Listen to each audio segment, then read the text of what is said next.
Welcome to Violet Light Tarot. This is an unboxing video for the Light Seers Tarot by Chris Ann. So this is truly an unboxing and review. I have not played with this deck yet. I have not experienced this deck yet, except for having other readers use it for readings that I'm with me as a subject. Now, about a month ago, you'll remember that I did another unboxing for a deck called the Muse Tarot. This is the same artist. And this one is the one that I referred to in that video as being more of an artistic feel as opposed to the more photographic look of those cards, and also the fact that you'll see when we get it open. From what I've seen, they look very much like people who have been like the paintings were inspired by people at like Burning Man or Coachella or some kind of festival like that. I know those are vastly different festivals, but you're getting the idea that I'm going with. So again, this is the Light Seers Tarot, and completely sealed box. This one was actually a grab and find because when I've had it on my wish list for a while, and every now and then it'll show up in a store, but it won't be a store near me. Or I'll go to order it, and of course, when I go to order it, even the warehouse is out, and I started to think we were going the way of like Doreen Virtue here, and suddenly the decks were just going to disappear. So when I saw that it was available, I went, yeah, and grabbed it right away. So you can see a little bit of the cards on the back of the box before I get this puppy open, and I'm just going to read you the back here. It says, by reimagining the traditional tarot archetypes and symbols in a contemporary boho and intuitive style, the Light Seers Tarot expresses the light and shadow sides of our natures and explores the lessons that can be learned from both. The expressive characters who live within the landscapes of the cards tell stories, ask questions, and provide guidance. This deck is an ideal companion as you seek to uncover the places in your life and in yourself that are most in need of illumination. So awesome. Very cool. And let's go ahead and get this puppy open, okay? I recently cut my nails, but thankfully they're still sharp. Okay. Ta-da!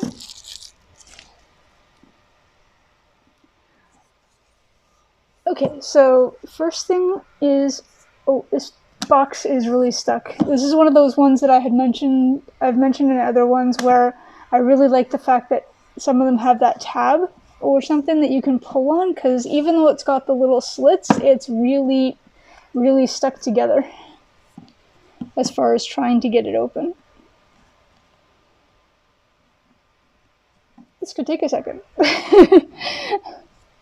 Have you had experience, while I'm trying to get this open, have you personally had experience with this deck? Is it something that you use, or is it, for whatever reason, one that you didn't find was usable for you, or worthwhile in some way? Is it your favorite? Is it your least favorite? I've asked this before, and if anybody has any decks that they're interested in, that they want to see with my readings, wow, this is insane. I really don't want to break this box.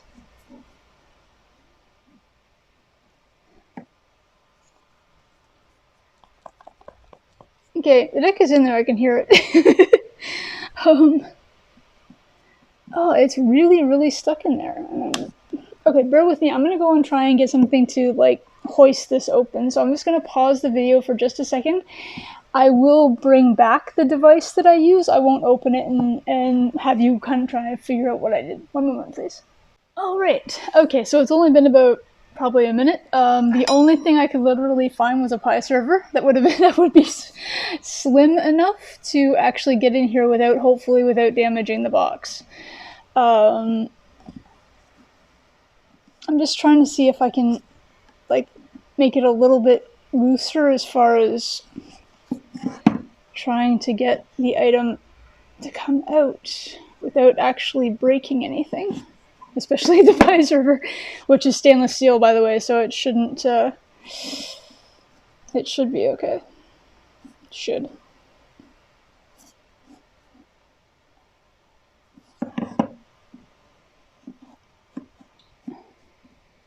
Oh, sorry. I am, in theory, ambidextrous, but right dominant, so...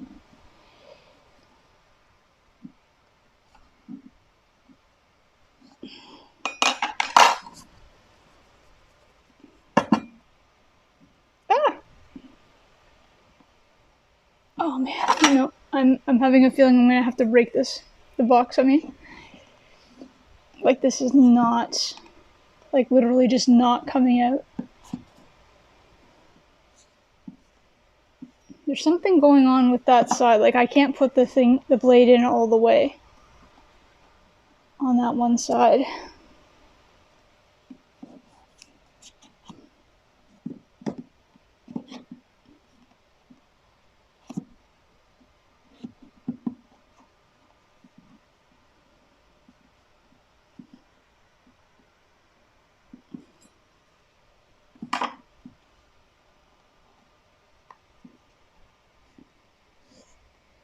So I'm trying to do this so that you guys can see what I'm doing, but I'm also trying to do this in such a way that... Oh, wait, wait, this is it's actually starting to come out now. I must have loosened it. Holy! Alright. Okay, so this little unboxing, like literally just the unboxing, has been taking 2.5 minutes. Holy cow, people! Okay, and there is nothing here. There's nothing here to suggest why that got stuck so specifically. I don't know if it was just really... It might have gotten dropped and then something got squished, but there's no dents anywhere at all to show that it's, you know. Anyway, back to the actual task at hand. So inside, of course, we have a quote, which... I don't know if you can read that even.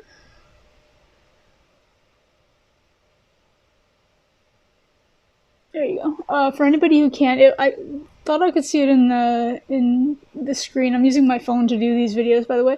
Anyway, it says, "And into the gray we follow, like 1,000 flickering stars, and there is a sunlit hollow. We lose and find what is ours." Huh. Dear light and shadow seekers, or seer, sorry, dear light and shadow seer, may this deck help you to find what is yours. XO, Chris Ann. That's so nice. So not only is it a nice little poem with a sun on the top, but you get that cute little message from Chris Ann as well to, you know, welcome you. And that's so awesome. So we're going to start out. Hopefully it doesn't take as much work to get the actual deck and book out. There aren't any tabs. I would love tabs. So hey, if anybody from Hey is watching, or if anybody who's watching knows anybody from Hey, if you can get them and say, you know, this is a really good idea. And if anybody has no idea what I'm talking about when I say Hey, it's the publisher that makes these. Like, so it's actually Hay House. I don't know if you can see the logo right there. Hay House. There you go. Anyway, so here we have the book. Cute book. Black and white photos, which is okay. I usually prefer color, but the imagery on each of these, of each of the cards, is actually distinct enough that even if you weren't looking for the name or what have you, the images, you won't have any confusion with regard to knowing what image you're actually looking at.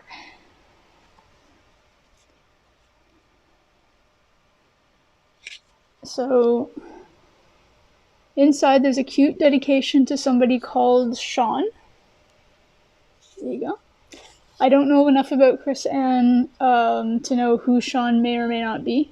So if anybody does. So we have the basic setup of the guide is Dearest Light Seer. So there's a dedication, not a dedication, sorry, an introduction and letter to the reader or purchaser. And then you go right into, I love this, Tarot Basics for the New Card Slinger. It's not even reader, it's card slinger. Congratulations, people. I am now a card slinger. I actually like that. That's kind of awesome. And then we go in and they actually tell a note on upright cards and reversals. So if anybody ever has any questions regarding reversals, actually I noted that in one of the lessons and takeaways for July, when I'm doing reversals, depending on how it lays within the spread, I actually don't read them as opposites. So I'm more intuitive in the sense of how what they're trying to tell me based on what the message is that's being provided. So then you have varying spreads, suggestions. I like spread suggestions because I always like finding new things that I can try. Oh, this is cute. So they have a Light Workers Illumination spread. So it looks sort of like a typical 3-card spread, but instead of like 1, 2, 3, you're literally going 1, then 2, and 3 on the top. So that's kind of nice. So Shadow Seer, Illumination, and then Grounding on the top. And then we actually get into the actual major, minor, etc. arcana. And just because I like to find out what I'm what I'm working with regard to the books, the major arcana is set up as its own section, which is fine. The minor arcana starts out at Wands, and it goes all the way through to the King of Wands, which is awesome. I've noted before in other unboxings that some of them, for whatever reason, they actually put what would be considered, I guess, the court cards, the page, knight, queen, and king cards, separate, and then they do like all the pages together, all the knights together. And sometimes it's like, okay, when you're trying to find something, especially when you're very new to it, and you're trying to find a card, and then you can't, it's sometimes it's a little frustrating as to where are you going, you know, where exactly am I finding this? So yeah, at the back it does have an in-depth look at each card, and there's actually a website here, an extended guidebook as well. I'm sorry I'm not giving you the URL, you have to go and look at it. Anyway, so we have, on the bottom we have that same sun sign we had on the top, but only bigger because there's no wording here, so there's enough room to put it as a bigger image. And now, for everybody's fun, there we go. The deck. Are you ready? I can't wait, I can't wait, I can't wait!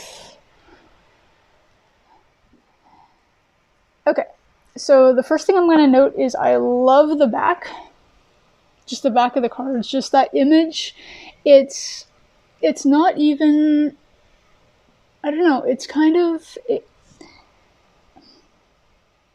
I forget what they call them, spirals or something, but they're not spirals, they're something else. They used to use them as screensavers on like Macs and PCs and stuff, where it would just go through a pattern that would just keep drawing itself over and over again on your screen based on some kind of like pulse and algorithm, etc. And that's kind of what this reminds me of. It reminds me of something that can just like, it's almost like it's alive, that it can like actually pulse. Like you can see the radiating lines at the edges. And also from the middle, so you've got that central part, which is, I'm not even sure what, once you get past like things like dodecahedrons, I don't know what I'm talking about when it comes to shapes, but it's some kind of shape that's in there. And then even that has like a spiraling effect out, so it looks like it can be radiating on its own, or pulsing on its own. The cards are paper stock, the same way the Muse Tarot is, so it's exactly the same kind. It's a little bit, there is a little bit of a film on it, not a film that's going to come off on your fingers, but enough of a film that the cards don't stick together. Some decks, when you get them when they're just like straight paper with no finish on them of any kind, those stick together so much. It's when you're trying to shuffle them, you'll get like shuffle piles like this, and it'll always be like this. And I have a deck actually where I've separated it individually several times, and even done that shuffle where you like pull them apart with your thumbs and bring them back together. And even at that, it's fine for about 1 or 2 regular shuffles, and then they start to stick together again. So this I quite like. We're going to go into the imagery that I was talking about when I mentioned these before. So you can see very much that these cards are, like I said, these are people that have, you know,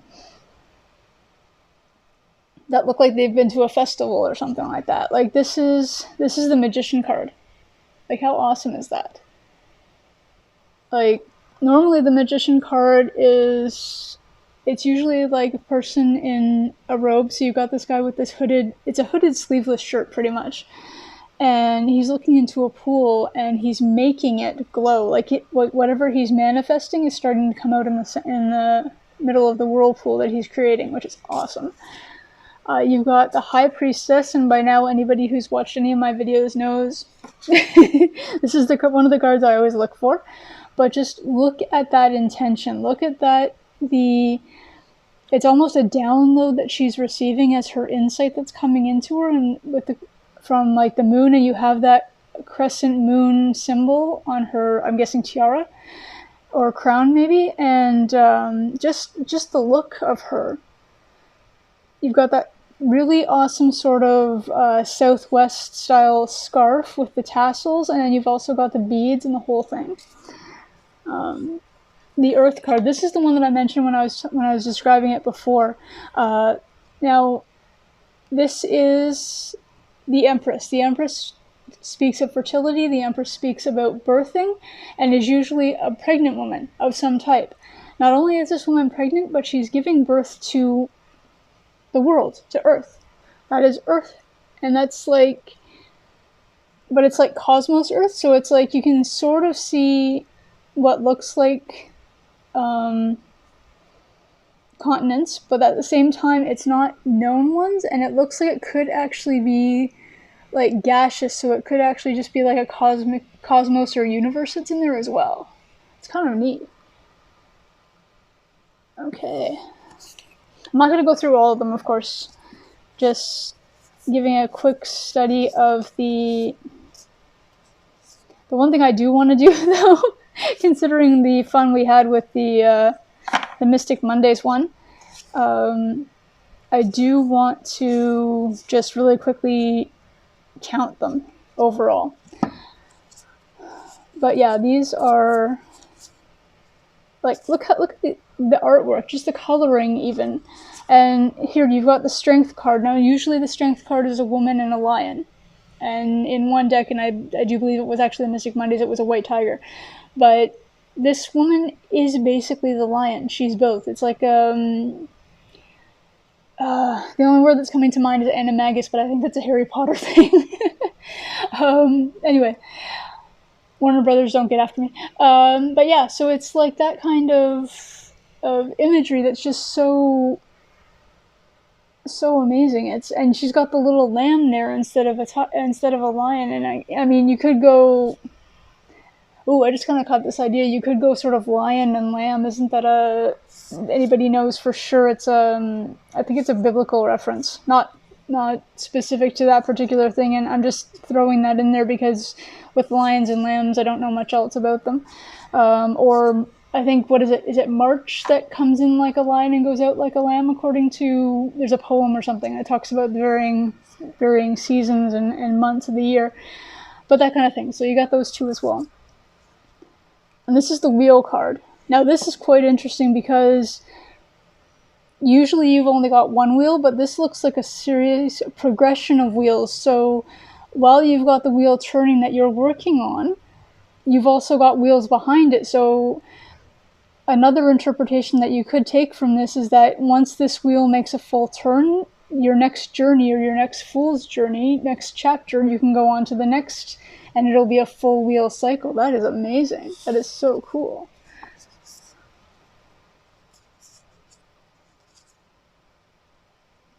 Okay, the Hanged. In this case, it is classified as the Hanged Man. I'm guessing that's a woman by the artwork. I'm not sure. I don't want to take anything for granted, especially with genders and such. But in this case, she's using one of those like ribbons or bands, you know, like you see in those acrobat things, or Pink uses them on her stage shows all the time. And this person's literally doing that, but they're almost doing, it's almost like aerial yoga instead of actually being stuck somewhere. And that is truly someone who's hanging there of their own volition, because she's the only reason why she's stuck there, because she's literally hanging on to her own feet. If she were to let go, she could fall down or get up and become upright and keep moving, but she's literally got herself stuck in that hanging position where she's doing the hangman thing, but only as long as she wants to be. So that's kind of an interesting take on it as well.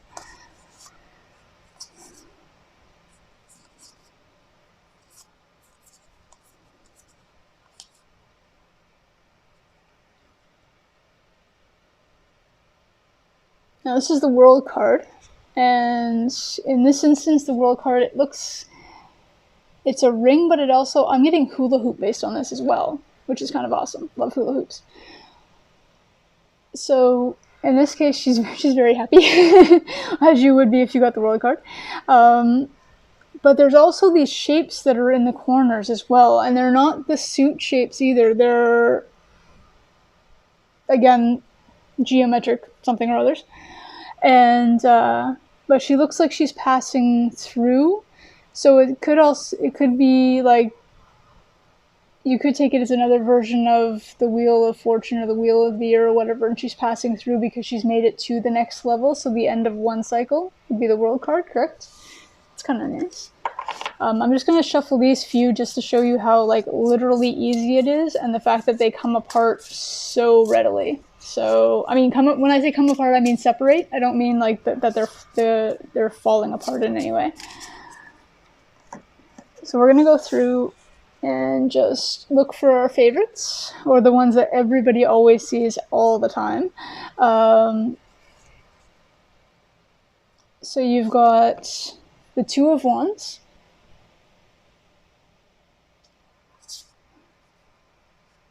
Now this is the Three of Wands. Now bear with me for a second, I have to look at it a little more closely. Oh, there it is, okay. So I didn't see it, because it looks like, I'm like, well, there's only two and she's standing there, but way down here there's actually a third wand or a third staff. And I don't see a ship though, but she has a surfboard, so it's more, in this one, to me, I would read this more as she's wanting to go out, as opposed to waiting for something to come in. She's not waiting for anybody. She is going and doing her own thing, which is awesome. I love that kind of independent energy. The Four of Wands, the idea of celebration, whether it's weddings or some such. Again, you've got the tent, you've got the revelers, you've got the whole thing. The Five of Wands. Now the Six of Wands is an interesting thing. You still have the idea of the victory, and it looks like somebody's won something, or at least she's standing on what looks like on a stage, and you've got the wreath, but you only have the one wand, but you still have the imagery to say exactly the same thing, and it tells you exactly the same story. That's so neat. Now this is the Eight of Wands.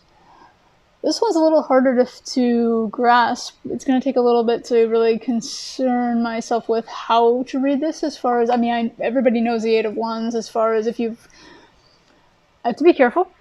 Sorry, I'm making wild assumptions and using terms I try not to use in normal times, and it's more because I'm excited about the deck, and I apologize to anybody who is watching this and hasn't even seen a deck before.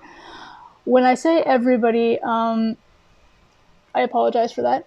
What I mean is people who have seen decks before are used to seeing the Eight of Wands after a certain amount of readings, after a certain amount of videos. When you're watching them, you'll get to know the cards as they come out. And the Eight of Wands universally is fast-moving energy coming toward you. So it can be something it can be a message that's coming toward you, it can be something exciting that's coming into your life, but it's moving very, very fast. It's like it's almost like at your doorstep as you're hearing the reading. the Ten of Wands, which speaks of burdens. Now, it's funny because this feels more a bit like the Fool card, because you've got her. All of her stuff is packed in on the oxen. I'm guessing that's an oxen. Looks like an oxen. And she's got one staff, and she's got the little case, kind of like the little hobo handkerchief thing that the Fool usually carries.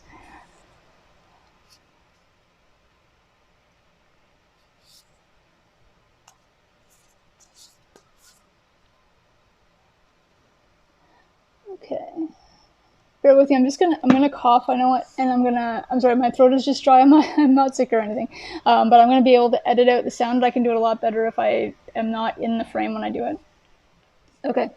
So the only thing that you haven't heard, and I'm going to be very careful how I edited that, is the actual coughing, because it will. I always feel really guilty when I have to cough, because I'm like, if anybody's listening with earphones, it's going to be horrible. So we have the Ace of Cups, and you actually have. Actually, it looks more like an apple than a heart, but you've got a little heart inside the one cup, and she's actually holding it.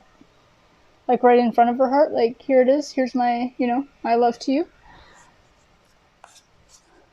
The Two of Cups, well, they're holding hands, that's so cute. And you've got all aspects, so you've got the Two of Cups, you have filling each other's cups with water or essence or energy or love, and you've only got two hands here, so it can be any kind of gender or non-binary of any kind. You've got multiple possibilities. It's a very inclusive card, and that's what I really love about this particular deck, is that they took the time to really make it that way, so that it's not, well, I can't really identify with it because I don't identify with any of the imagery. Well, okay. Which is true. No, I'm absolutely, I'm very in tune with that as a thing, and I know that a lot of decks, and especially, you can't really say too much about the decks from so many years ago, because that was the way things were done at the time. But the fact that the newer decks are really taking things like that into consideration is awesome.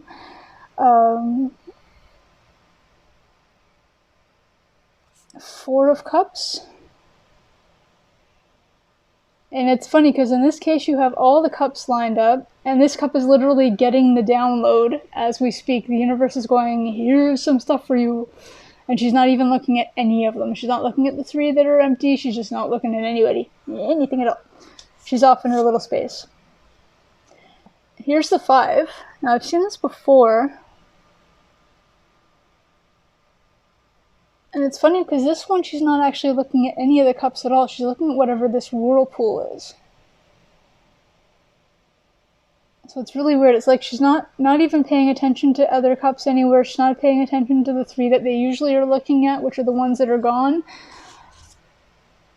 This is the card of reconciliation. It's the card of nostalgia. It's the Six of Cups.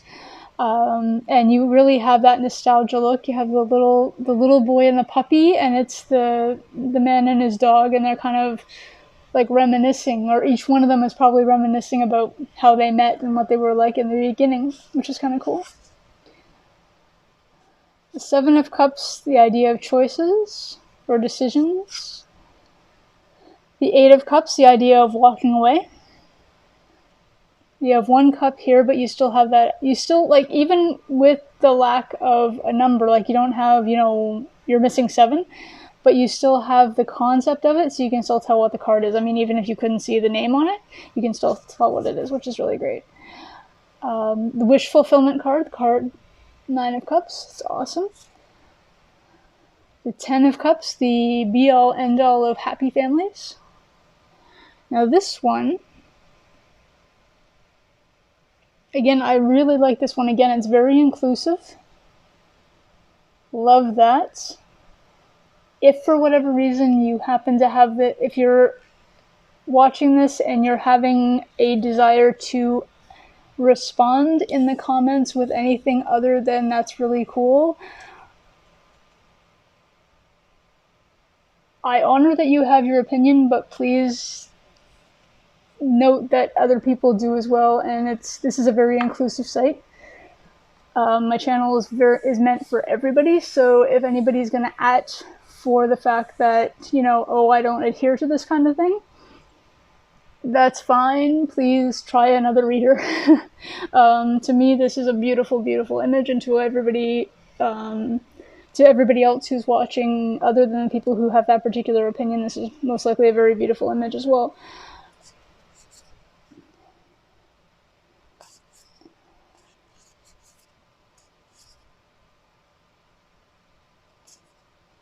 We have the Ace of Swords, the card of truth. I like this because it's literally the spiraling staircase, either going out and seeking out the truth, or the truth being downloaded into the staircase, which is actually in the person's mind. So it's literally being downloaded. The truth is literally coming directly to you.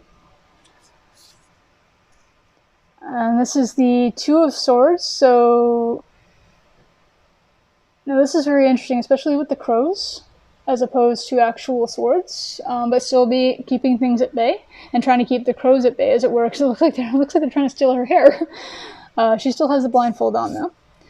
Now, this is a card I actually haven't seen for this deck, and I'm a little traumatized by it, personally.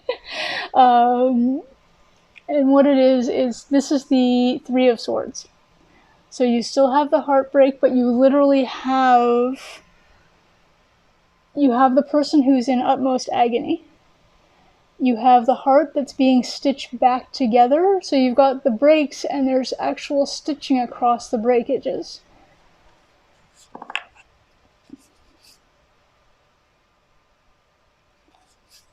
Four of Swords, the card of rest.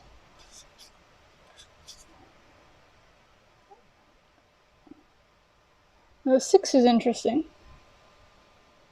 The Six is usually a hooded figure, and someone else is like steering the little boat for them, gondola boat, whatever it is, because it's somebody who's standing up doing the steering, so I always get gondola effect from that one.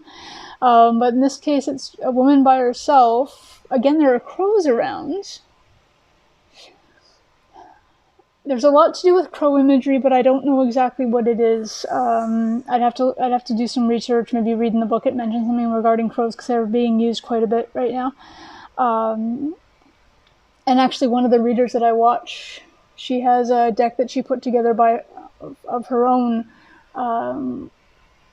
that is based on crows. Like, it's an oracle deck. So,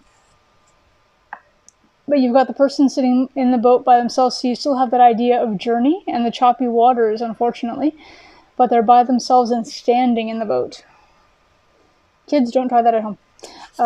Standing in boats, especially if you're by yourself, is a bad idea. You've got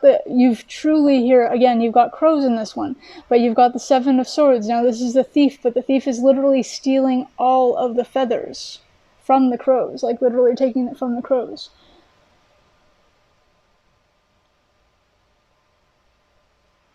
That's not a happy girl.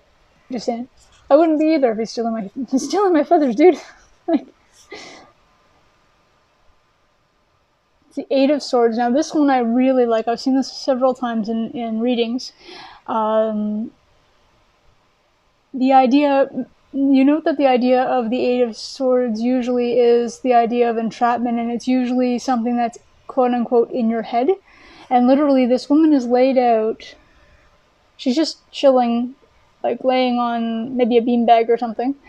And she's looking at a mirror image of herself. It's something that she sees in her reflection, that she's trapped, that she's being bound, again, crows, but she's being bound and tied and blindfolded. But she literally isn't. Like, this is all like, it's like a daydream or a traumatic fantasy, as opposed to an actual reality. Like, she could move this mirror, get up, and off she goes. Like, the same kind of idea that it's not a real entrapment, it's something that's in your head. We have the Nine of Swords, and in this case, you still got the person who's under anxiety. You still got the pillow, so they've been sleeping outside. And I'm guessing the crows over top are the same as being the swords, right? I gotta find out from the book what the crows stand for. I'm gonna see. I just want to make sure I'm looking at these first. So this is the 10. Now this one I'm really gonna have to look up because I don't see 10 of swords in this at all. Like 10 of swords is stabbed in the back. It's it's basically a person who's laying on the ground, stabbed. Sometimes there's blood all over the place. I don't get that at all from here. I don't get anything about being done. I don't get, unless it's just because the crows look like they're leaving, so done, like finished with the whole thing. But, or maybe that person's walking away, but the walking away card is the 8 of Cups, so. Then we have the Knight of Swords. I know this is running a bit long for a video. I'm very leery to not at least look at them. You've got the Knight of Swords, which is the fastest moving knight in all of the tarot suits. And he literally is running, like he's moving. Now what's really funny is this knight in this little hoodie kind of reminds me of this dude in this little hoodie. So, yeah. I'm wondering. So maybe he was stealing the feathers to use for his... Yeah, that's a crossbow on his back, as opposed to a sword. So I'm wondering if he was stealing them for his arrows. We don't know.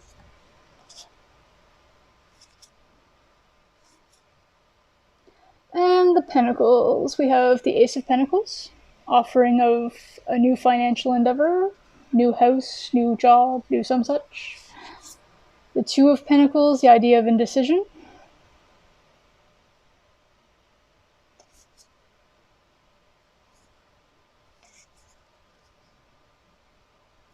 This is quite cute. This is actually quite literal. So you've got the Four of Pentacles, which is this one, which is she's literally holding very tightly, like mine. She's got her arm across her purse, like no touch, Like she's very much keeping her money to herself, and that is it, people. She's holding on to every single coin she's got in there. Now you've got the Five of Pentacles. You still got the idea of somebody sleeping out when everybody else is inside, because it's a locked door that the Pentacles are over top of, and the person out here looks homeless or at least being rejected or neglected in some way. The Six of... No, I like this very much. This is the Six of Pentacles. It's the idea of reciprocity, so coins from one hand, but it also looks like they're being juggled. Instead of just being dropped, it looks like they're actually being rotated as well. 7, the idea of harvest, which truly is in this case the idea of harvest. 8, 9, the idea of independence and wealth and finance. 10, the be-all end-all of the perfect, whatever your idea of perfect life is. The 10 of Cups is the perfect family, the perfect love, the perfect everything, and to that extent. The 10 of Pentacles is the perfect 3D life. You've got the career you want, the home style you want, you live in the place you want, everything like that. And you still have the little dog, which, I mean, hello. Unless you're a cat person, then it'll be a little cat. That's okay. Snakes, rats, whatever. Take whatever your particular animal is. And then, yeah. So, and then the King of Pentacles, the mastery of all. And I love the fact that that's not a dog, that's actually a wolf. It's actually a wolf at his feet. This is almost a masculine version of a strength card.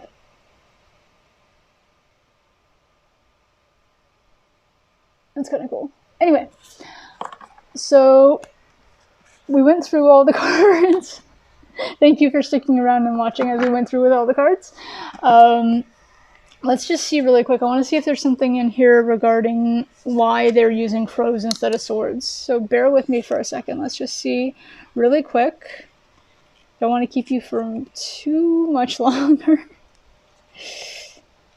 Okay, so let's do the 10 of Swords, because that one just made like a lot of confusion happen.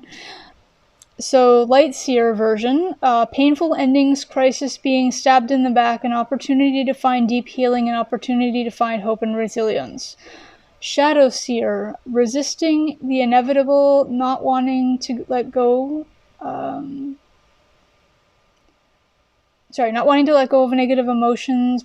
Rock bottom, a narrative rooted in lack and helplessness, devastating loss, recovery. So, okay, so the Light Seer version is upright. The Shadow Seer version is the reversal version. There is nothing in here. Sometimes the truth is painful because it indicates backstabbing or personal loss. This card can mark an abrupt end to our current path. Yeah. Oh, okay. Each one has like a little affirmation. So in this case, it's I am healing every day, which yes, everybody should say that at least once a day. I swear.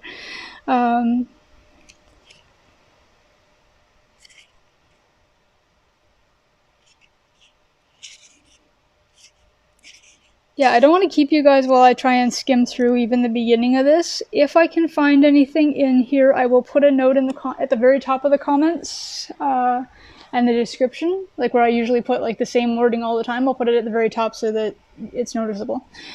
And yeah, this has been your my my exciting unboxing, because I'm really happy that I bought this. I am so pleased with this deck. 10 out of 10, 12 out of 10. Can I give 20 out of 10? Of course I can. It's my channel. I can do what I want. But yeah, I don't see anything right here as far as like with regard to the use of the crow. So I'm gonna see if I can find it out somewhere else. Maybe that that website I was talking about the extended version of the guidebook might have it. But yeah. So this has been your Light Seers Tarot unboxing and review.